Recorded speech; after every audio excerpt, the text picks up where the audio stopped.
Madam, Swarupnagar ব্লকে BDO দপ্তরে শত শত মহিলারা এসে ভিড় জমিয়েছে, কি বলবেন কেন? এরা দীর্ঘদিন ধরে অপেক্ষায় ছিল যে আমাদের সরকার পরিবর্তন হলে আমরা পাবো কিছু।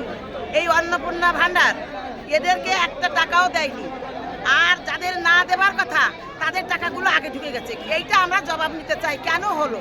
আমাদের টাকা আমাদের মহিলাদের দিতে হবে। আমরা দীর্ঘদিন ধরে এই যে মার ধার খেয়ে আমরা এখানে আছি, কিন্তু আমাদের কোনো সুরাহ নেই। ম্যাডাম, কারা দেয়নি? কারা দেয়নি?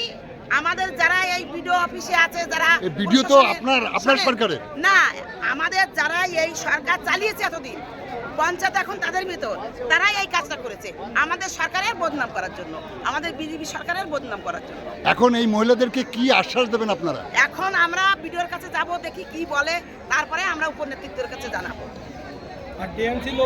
আপনার নাম পরিচয়? আমার নাম রেণুকা সরকার, আমি স্বরূপনগর মন্ডল 2 এর সভানেত্রী। ধন্যবাদ আপনাকে।